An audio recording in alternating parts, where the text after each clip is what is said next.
Okay, so also what I've been doing in these calls is also doing a little sort of bit of sort of um, breathing and sort of grounding before we get started, because whatever it is that we were doing prior to getting on, our minds could be distracted, all that stuff. It just helps us ground a little bit, get more clear, and sort of like gain some access to our intuition a little bit, and it allows us to receive and create at the same time. So just take a moment, just get your feet flat on the floor, maybe hands out in front on your lap or on your desk, and just take a moment to just observe. As you close your eyes, just observe, go into your body, scan from the top of your head slowly down to the face, neck, shoulders, into the heart, abdomen, hips, all the way down your legs, all the way back down to your feet, and just kind of like take a moment to observe. Notice any sensations coming up in your body, not really attaching to any of it, just observe.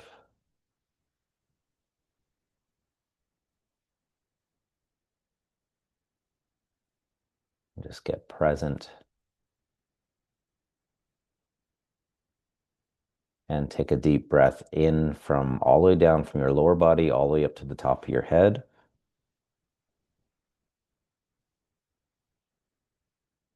And max out that breath and hold.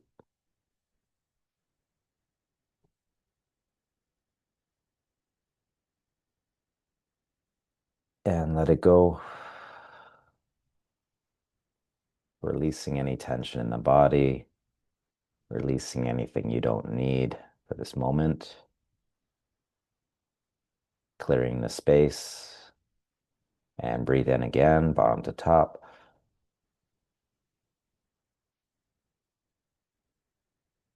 and hold,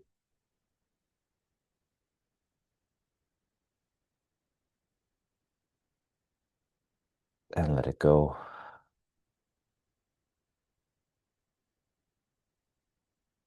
Good, going deeper. And one more time, breathing all the way in,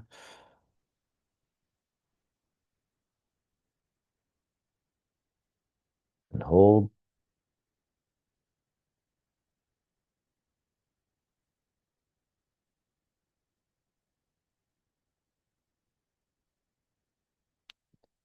and let it go.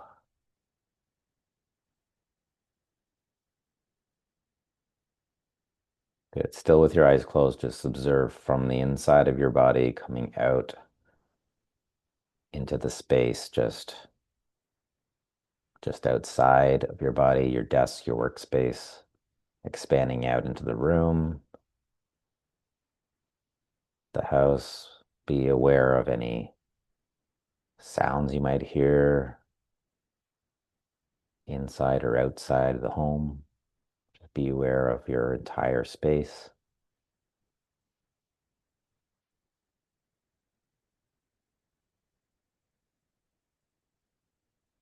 And a gentle breath in and let it go. And just open your eyes.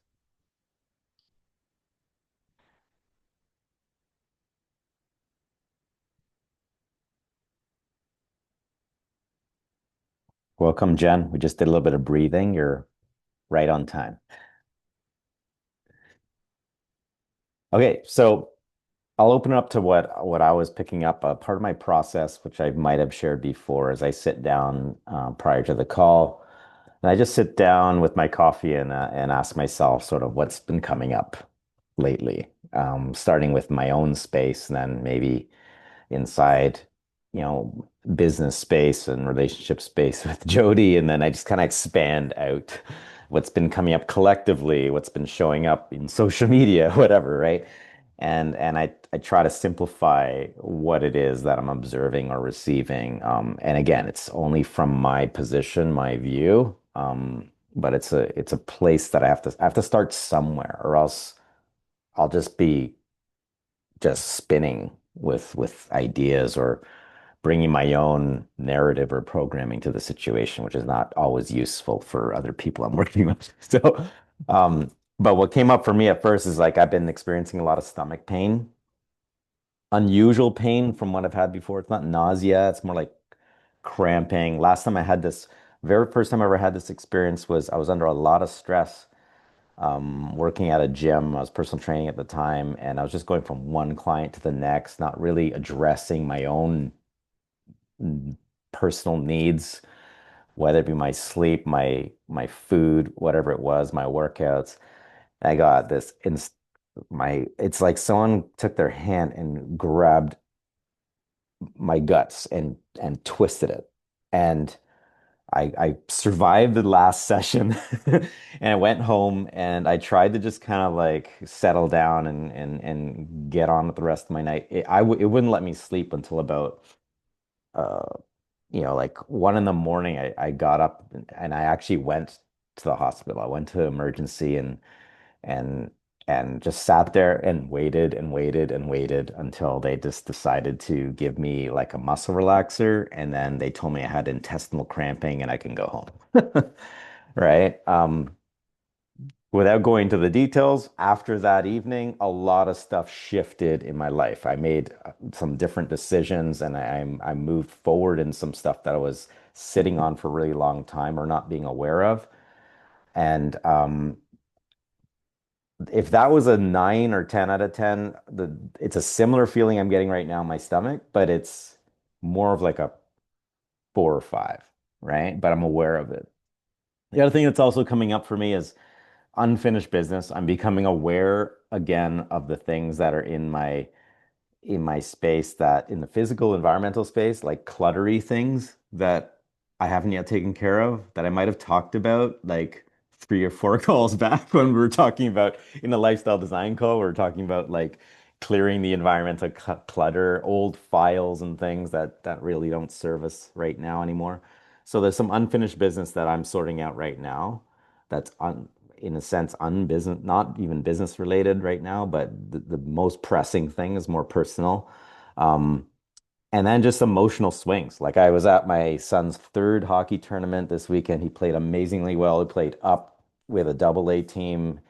He got, MVP one of the games from the coach, all these like amazing emotions. And then they made it to the semifinals and lost. And then you're like these swings of emotions I've been experiencing as well too. So that's just all, it's neither right or wrong, it's just observations, right? Um, so I asked myself, what is the focus, right? So the focus I picked up on today with what I've been picking with I've been what I'm receiving is, you know, again, circling back to supporting my health. Like, what are some of the priorities that I can, there's a million different things we could do to support our health, right? If you just take nutrition alone, there's so many different things you can do. But what is the one thing that's gonna yield the the the best result, right? In your given situation in the moment. So I'm looking at my health right now. What I'm doing is okay. What I'm doing is looking at allowing more space between my meals. I'm hydrating, prioritizing my hydration in the morning, and just taking my time throughout the day, being present with my meals. That's one of the first things that I've been doing. Um, Task completion in the focus category, also task completion. What are some tasks that I can complete like right now quite easily, regardless of the emotions attached to it? That's just going to get some momentum moving forward. And also in the relationship space and emotional spaces is how do I continue to capture meaningful moments, right? So maybe there's nothing wrong with being upset and sad for my son and his team when they lost and got eliminated in the semifinal. It's just part of sport, right? That's part of competition. Um, Maybe I wouldn't feel anything if it didn't really matter, if I didn't care, right? So there's a lot of different ways you could look at it. It's all part of the human experience, right? So what I also picked up on from the Reiki side of things was very interesting. So when I went through the energy fields in my own body, what I started picking up on was a lot of stressed energy or activity going from the solar plexus, all the way up through the crown. And I have some sort of words indicated here that I'll circle back to, but the two main fields I got was the sacral and the root. And the main one being the sacral. So the sacral's in the hips, um, the sex organs, and the area of our personal power. Um, and the question was, what is pulling at you? Or what is pulling my energy right now? And out of a bunch of different categories, I'd say we wouldn't unpack all of these categories, but what is pulling at you physically? What is pulling at you in your relationships?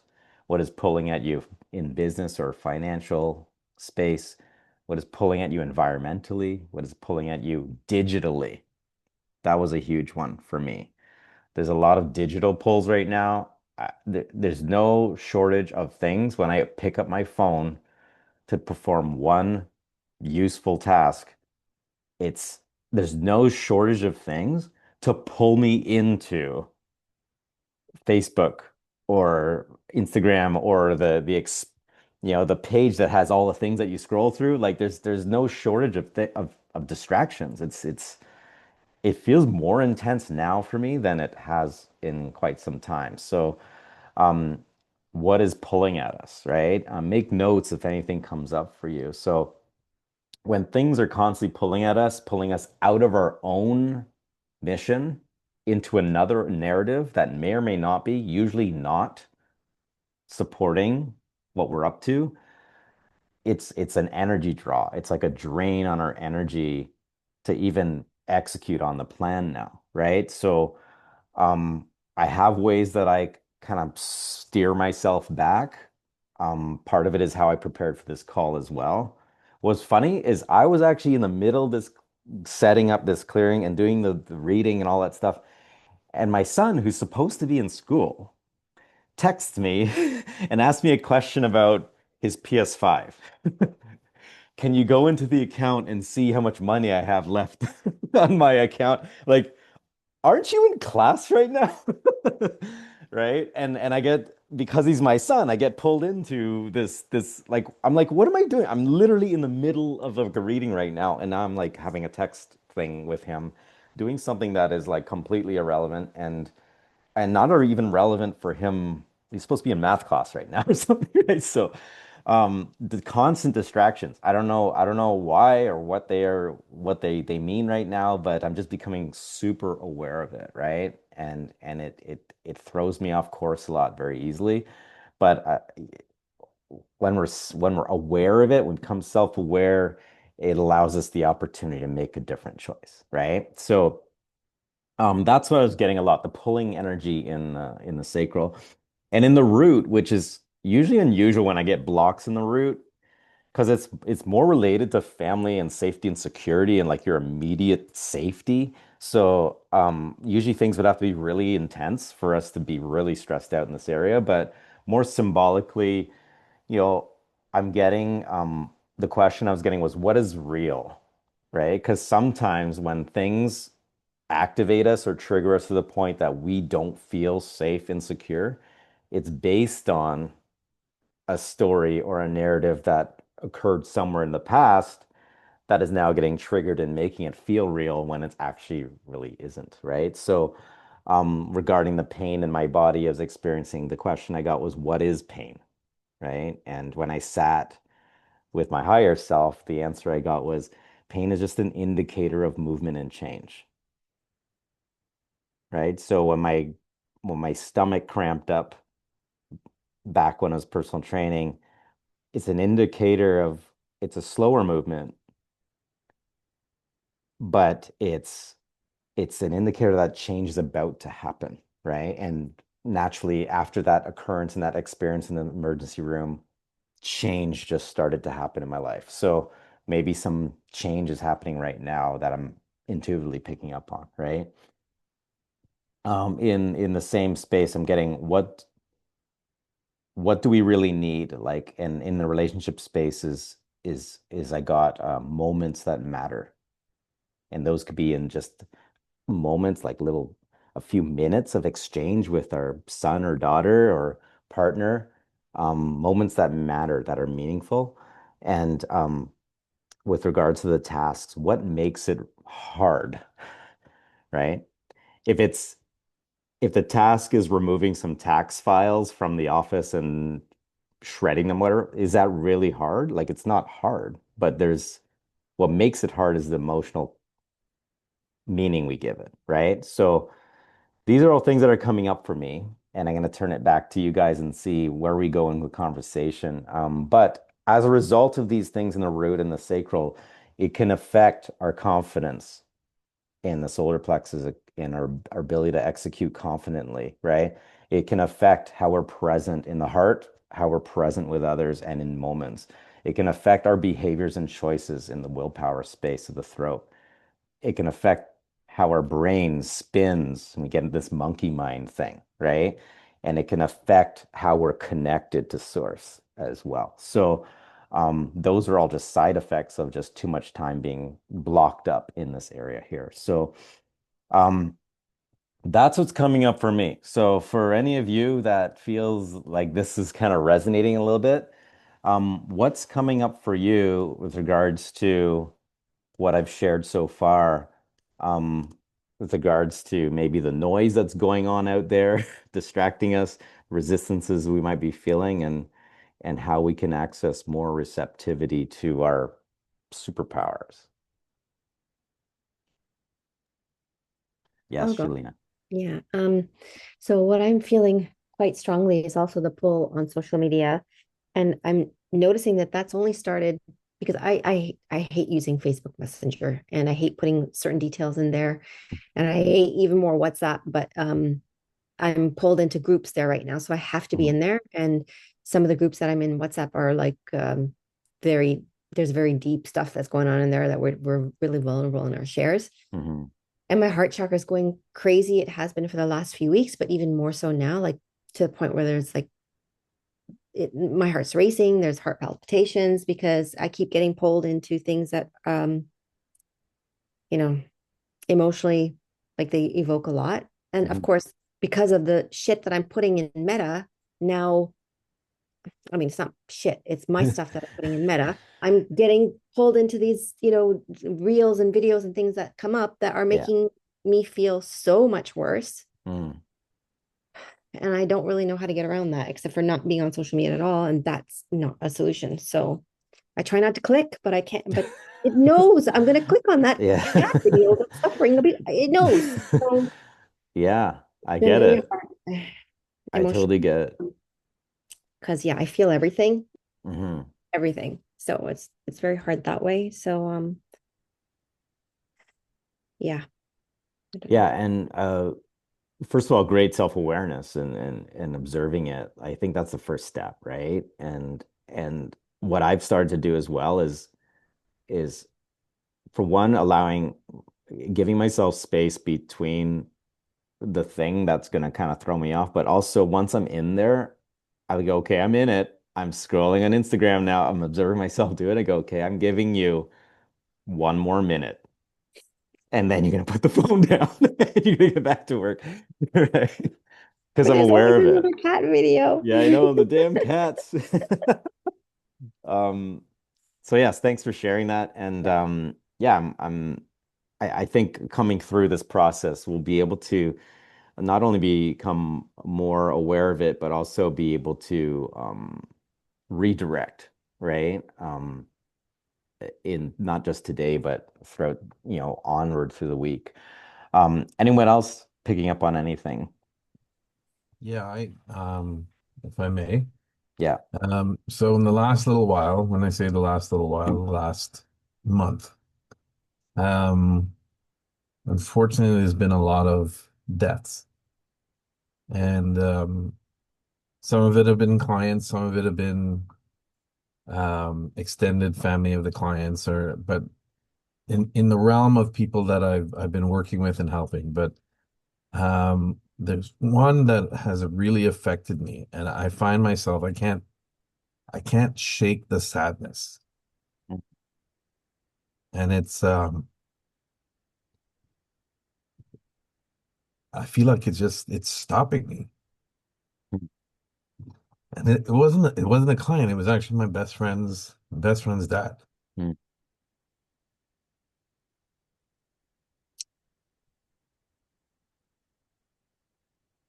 and it was a bit sudden. He had a heart issue, and they told me kind of last minute. And then it was my best friend Chris, and he called me and he needed help. He didn't the hospital was doing this, and he needed some advice and what to do. And I basically went and in 48 hours helped him say goodbye to his dad. From the time I showed up, Uncle Will saw me, and it was 48 hours he was gone. And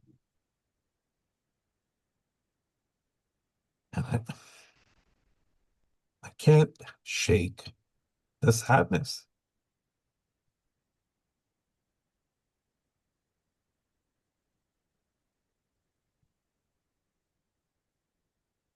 Yeah.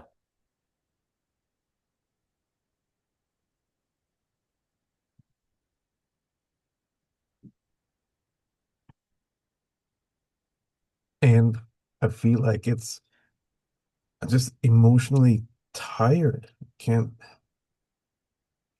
mentally, emotionally tired. And it's not just stopping me and doing work. It's, like in the last 2 weeks, I've worked out twice, Mhm. and they've been shit workouts. Yeah.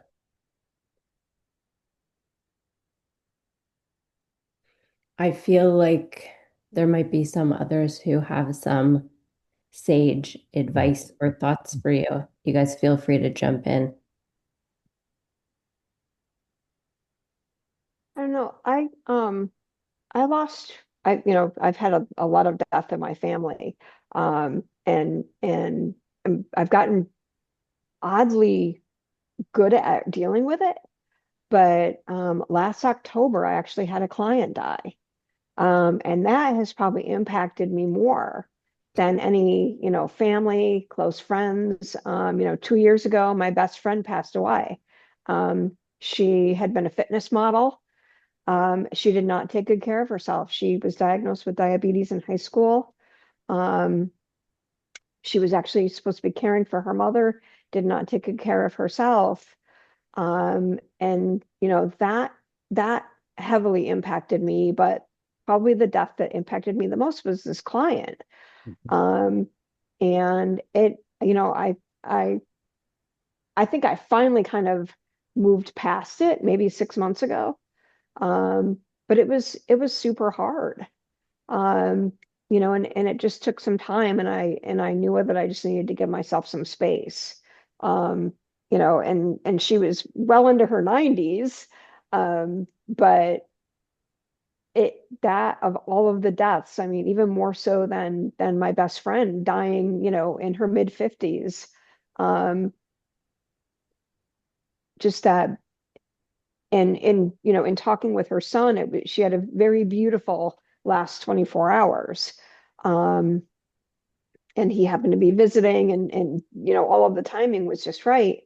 um I would say for you, Riaz, just give yourself some time and kind of focus on the fact that the universe brought you to help your friend and to even help your friend's dad um move on in a much better circumstance. There was a reason that you were able to go and help your friend. There was a reason that your friend called on you, and that you had the ability to do that and lend that support, and kind of focus on the blessing that is, that you were able to do that for your friend, because that's something that, while it's super hard for you, your friend is going to really remember that you were the one that was able to be there, and that you were the one to kind of help that passing. You're right. In high school, we lost a friend at the end of our 10th grade year, so second year of high school, and she had a heart condition, and she just dropped one day, and that was it. And so it was a pretty terrible few days, and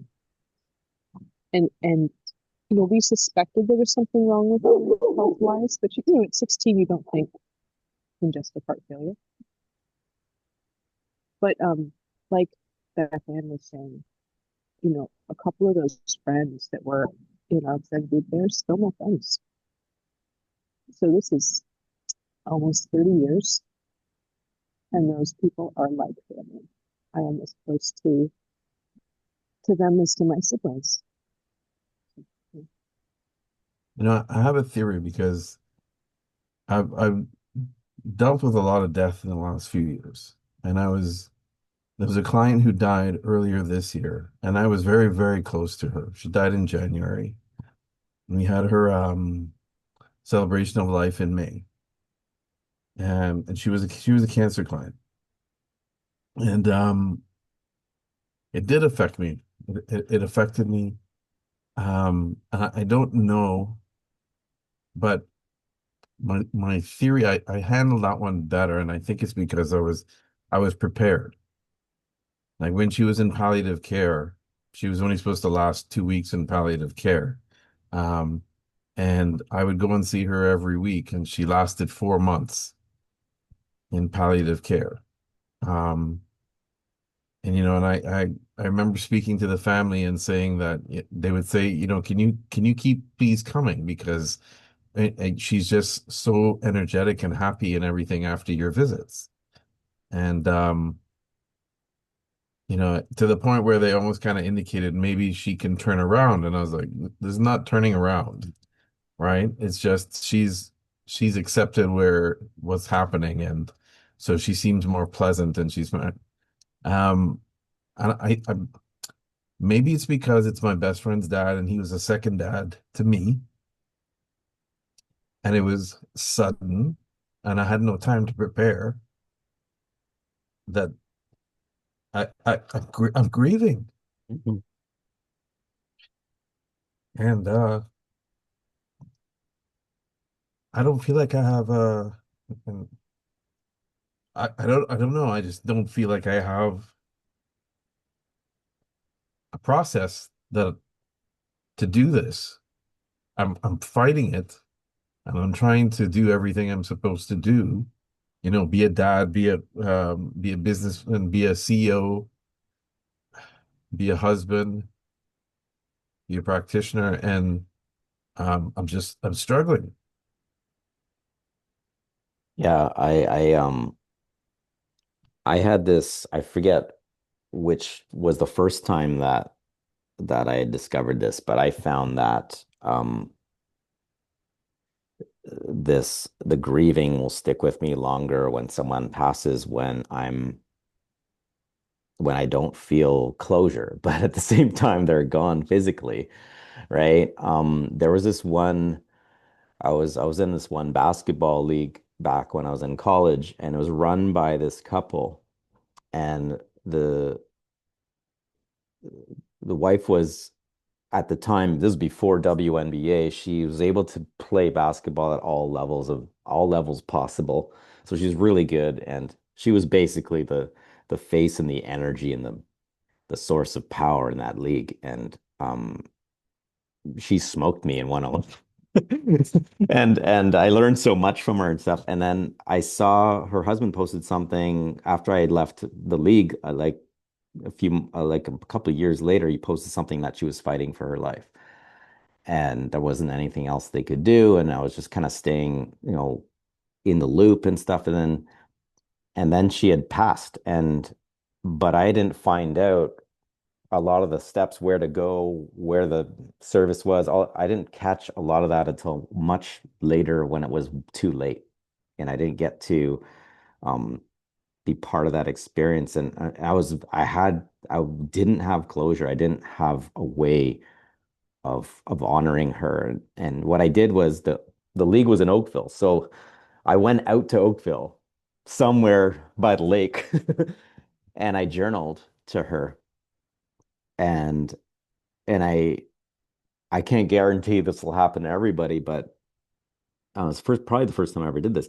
I journaled to her, thanked her, and like if she was right there. And at the end, I said, "Look, you know, there's no expectations, but if you could give me a sign that you heard me, that everything's okay, that sort of thing, right?" And I sat there for a minute, And then I got up and I turned around. I was sitting on these rocks facing the lake. I got up and I turned around and started walking towards the car. And right in my path was a bunch of sticks spelling the word hello. And I was like, oh my God, right? And emotions, the whole thing, right? And the way I sorted that, the logical part of me said, well, some kid just put that there. But there's another part of me that said, well, something guided that kid's hand to put that there so that you would cross through it, right? Um, but whatever it is, however it is, the meaning is to you. Like I found ever since I did that, every time someone passes, even if I do have the closure, but also just how I could have that one last touch is I'll write to them. Same thing happened with my in the old house that I lived in. Neighbor, 52 years old, passed away, leaving 3 kids behind. Um, the next day, I was with the other neighbor shoveling their driveway because it was a big snowstorm, and I was like shoveling, snow with like blood in it because they were carrying him out of the house. Like, it was just awful, right? I needed like, what did your life mean, right? And he gave me a very direct message that really helped me in that moment, right? So, writing for me is one of those things, being with them as if they're there with no expectation and just clearing your thoughts and just I feel like I like to honor their life by picking up whatever I feel the meaning was, their life was, at least to me, right? And take that lesson and move forward with it. Um, I've done this with almost every relative that has a relative or friend or whoever that's left. Um, and it is a huge part of my process, my grieving, and it's something that you feel like you can do, right? Sometimes it's that hopeless feeling of like they're gonna go, there's nothing you can do. Same thing happened with my cousin recently, just passed away at 50 in Costa Rica, right? Like even my dad who didn't pass away but had his heart surgery last year, just shaking in the bed. And my sister was bawling, my mom was bawling, and all I knew to do was just put my hands on him and talk to him, even though his eyes were closed. I couldn't even tell if he could hear me, but just we're here, and just be there. I was just doing Reiki on him and, anything that to feel like to be in the moment with them, right? I think has been helpful for me, you know, and be as busy as you can handle, but without, you know, distracting yourself from what you need to feel, right? Thanks, Roy. That's very helpful. And to Beth, that yeah, I still do that too. I still pick up the phone and fuck, they're not here. Hmm.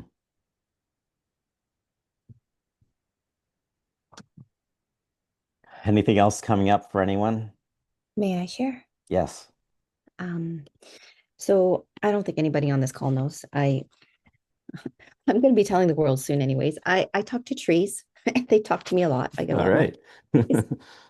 And a couple weeks ago, there was a very strong message to say that to watch my heart, take care of my heart, and things were going to happen. And no matter what, I had to breathe through it. And so, yeah, I've been processing a lot of grief in the last couple weeks. And um, the way that it's been, I keep going back to the same tree. His name is Walter. And he told me that the best way for me to get through all of this is not to be scared through the process, but to allow it to happen. But what I tend to do is hold my breath. So I'm sure that this would apply to a lot of people on this call. So it's just to continue to breathing because I keep catching myself not breathing. And the reason why this is happening is because my heart's going to be opening even more.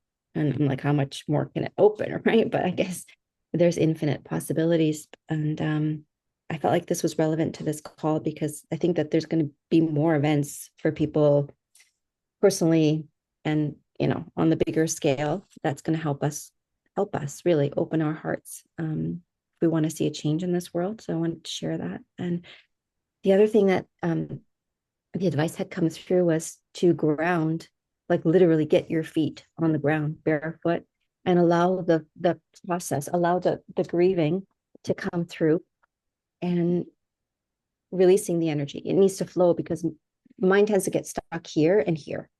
So as long as I'm breathing and allowing the energy to flow, then it can process through me. And however that's going to expand my heart chakra, then that's gonna, that's how it's going to be. But that's how I'm dealing with it. I just thought that may be useful for you or anybody on this call.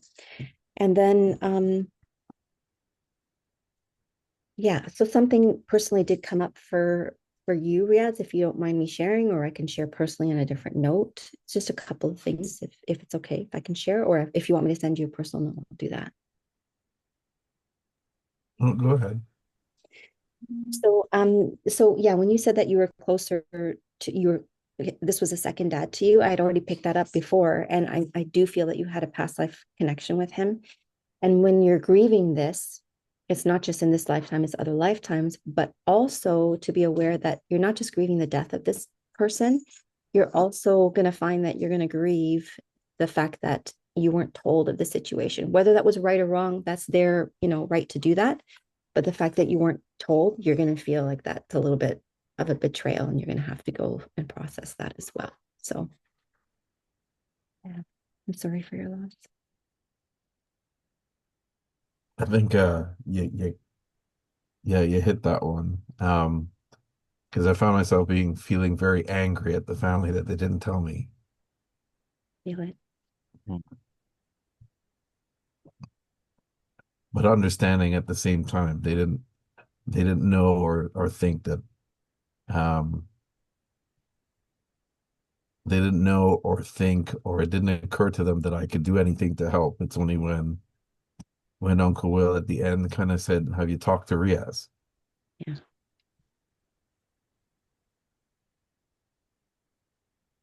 I'm so glad he did that for you so that you could have been there. Otherwise this would have been so much harder. It was actually pretty amazing for me because he was in pain and he hadn't slept for 4 days. And as soon as I showed up to the hospital and he saw me, he took a nap. And the doctors and the nurses were like, he hasn't slept for 4 days. This guy shows up and he's off in La La Land comfortably. I'm like, what's going on? And I looked at that as he saw that I was there. He's like, okay, everything's gonna be okay now. Yeah. And we have a contract with people who are, close to us in our life and how they're going to pass and if we're going to be able to say goodbye. Like same thing happened with my mom when she was in the hospital. Nobody told me. Long story, but my dad didn't tell me. My brother didn't want me there. And she was there for hours, the whole day. And then finally, when somebody actually picked up my phone call, they said that, oh yeah, she's in the hospital for UTI and then she'll be back. I'm like, what the hell? This doesn't sound right. My brother kicked me out 4 days before she died. So I didn't know exactly what was going on. Right. So when so then when I got that call, or when they told me that, I'm like, something's not right. So I took my daughter, who was 3 at the time, and went to the hospital, and my mom's eyes were closed and she was just going like this with her hands, like almost like, where's Sholina? Where's Sholina? Where's Sholina? And I'm telling you, she was there all day. And within 10 minutes after I got there, she died. So it was contract. That was, you were meant to be there. Yeah, they often say it's when people are about to pass away, they know, and quite often they will pass away when everyone leaves a room, unless they're requesting, the presence of somebody or just allowing for that. So I see it, as tough as it is sometimes, it's an honor to sort of be in that moment. You got to take it for what it is, and as hard as it is, like Riaz, we talk about in business, what are we known for? You're known for being the man that people call for help, right? And you got to experience that, again with your friend, but also now you're learning that you need people too, right? And you have people right here, and And it's sometimes it's your turn, right? Yeah, I guess it's definitely my turn. Yeah. All right. Let's do a little bit of, I'm going to take us through a little bit of an energy sort of clearing with some sound. Thank you all for sharing. Feel free to share more either directly with each other or anything you feel relevant to share in the chat, or maybe this inspires something you want to share in your spaces, or maybe there's somebody you want to call and connect with.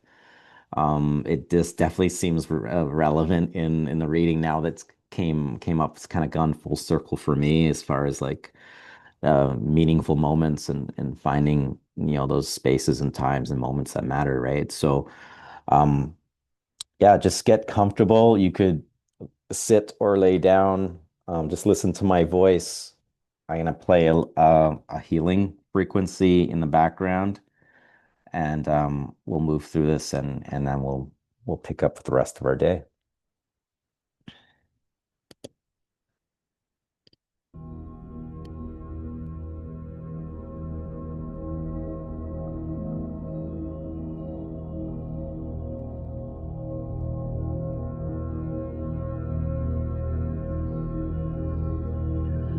Just take a moment to get comfortable.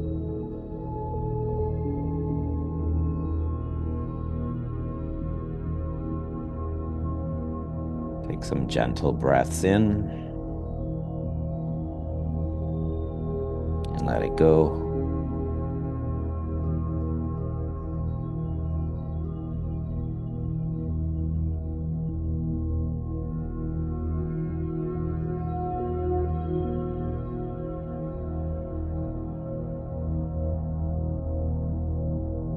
Good. Taking a deep breath in again, all the way up to the top of your head.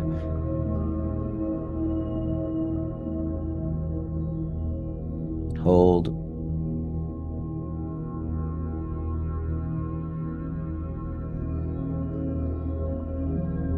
And let it go.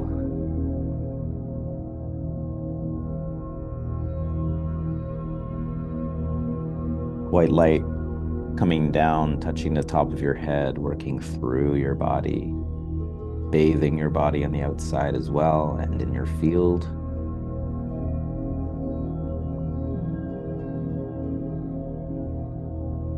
Clearing old cells, feelings, emotions, programs we no longer need. Allowing space for new cells, new feelings, emotions, experiences, ideas, flowing from the top of your head all the way through your body, down in through your feet and back into the earth. Syncing up and connecting.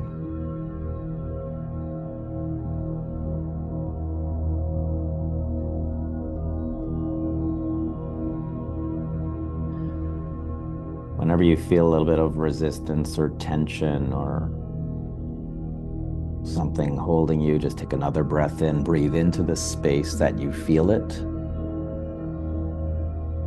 and let it go, let it flow through you.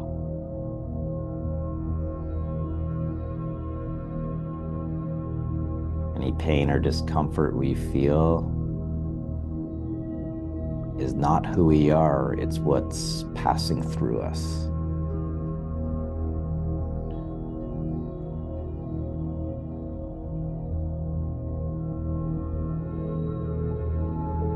Good. Clearing from the top of the head to the face and in through the mind, just clearing through your head, just clearing your thoughts, ideas, anything that's coming up that's creating noise. Observe and let it go.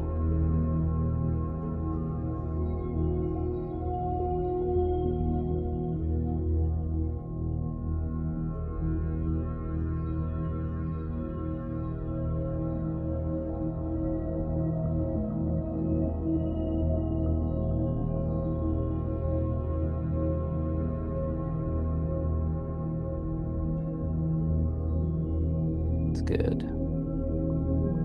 Breathing in and dropping down to the throat, neck, shoulders, tops of the shoulders. If there's any tension there, just kind of give them a little bit of a wiggle and settle in.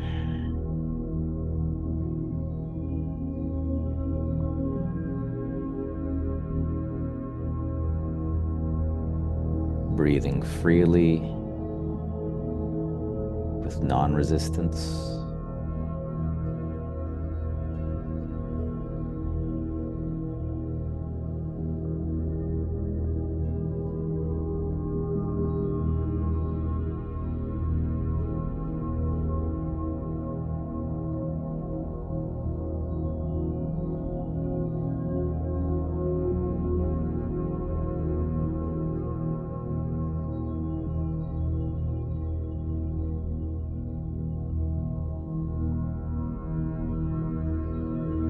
Good. Dropping down into the heart space, expanding out into the upper body.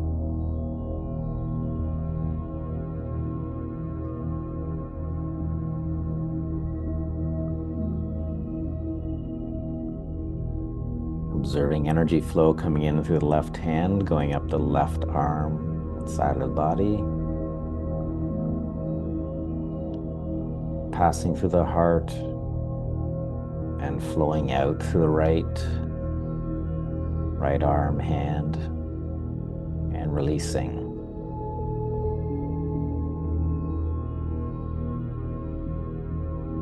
Continue to observe that flow through the left as you breathe in, and out through the right as you breathe out.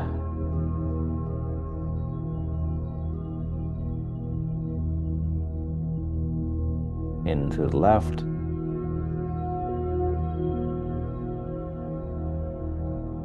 and flowing out through the right.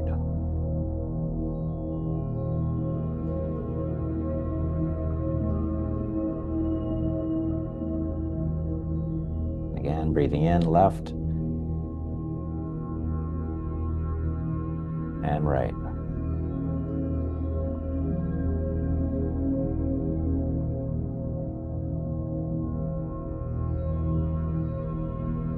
Just take a moment to observe your heart space.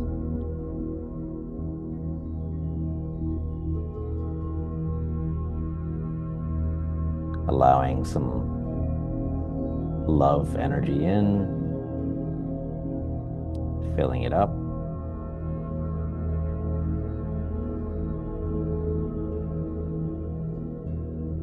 Take as much as you need.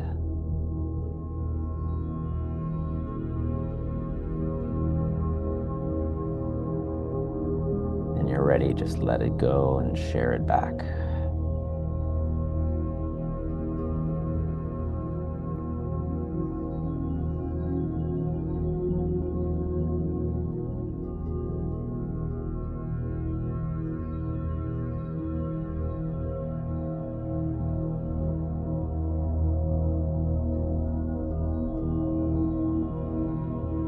And dropping down to the abdomen, solar plexus area. Energy flowing and cycling through the abdomen, clearing through the organs.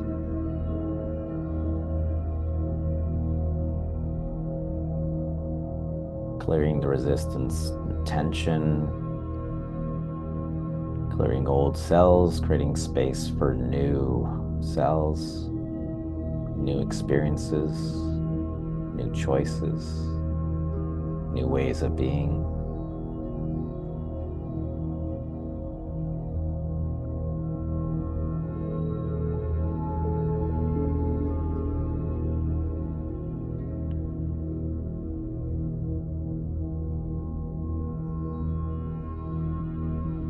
Big breath into that space. And let it go.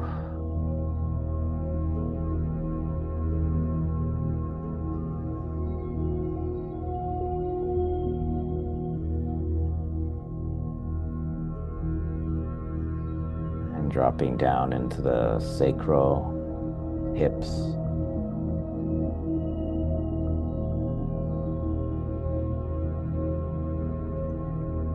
power center.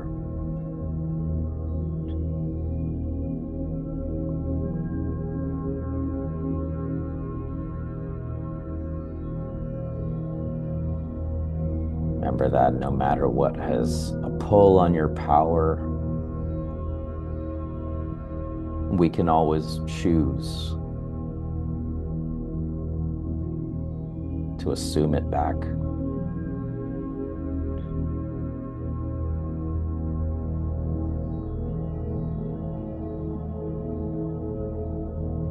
It's neither right or wrong if we misplace our power too. It's just part of the human experience. It's the game that we play here on Earth. We just need to allow ourselves space and time and access and resources to plug back in, recharge, so we can get back to our purpose, our mission, aligning with our vision and dreams, desires that we have for ourselves, for our loved ones, and for the earth as a whole.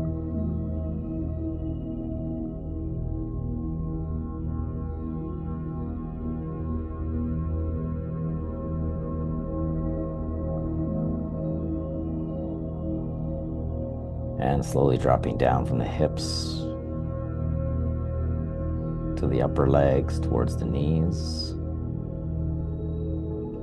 flowing through your joints, clearing old energy, old cells, from the knees down to the lower legs, feet and toes, returning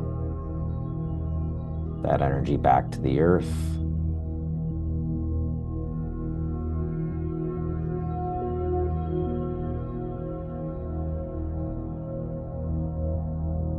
Restoring that flow.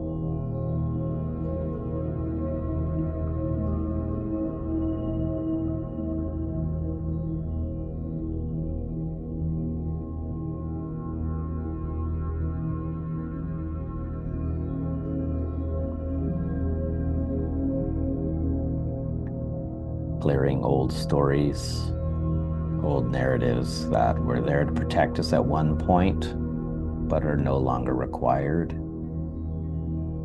Allowing space for renewal, rebirth, new way of being.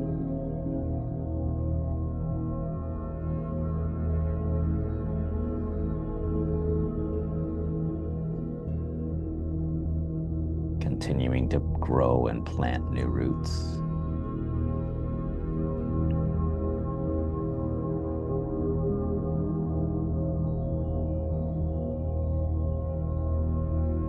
And deep breath in and let it go. Just take a minute to just observe, be in the space. Put some extra love to anywhere that you feel it needs to go.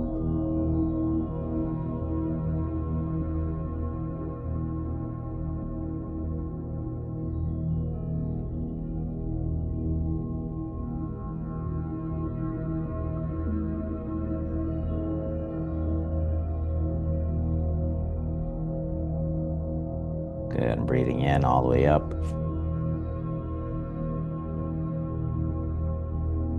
Let it go. Again, bottom to top. Hold. And let it go.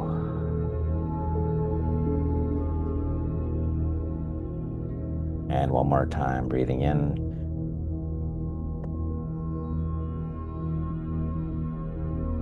Hold. Big stretch with the body. Find your physical form again. And breathe out and let go of that tension and release.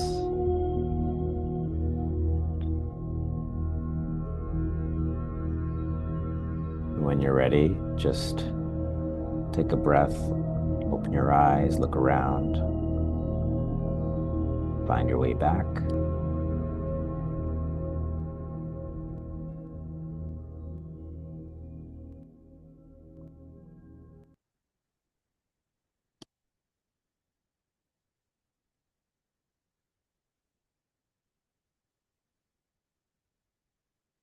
Welcome back.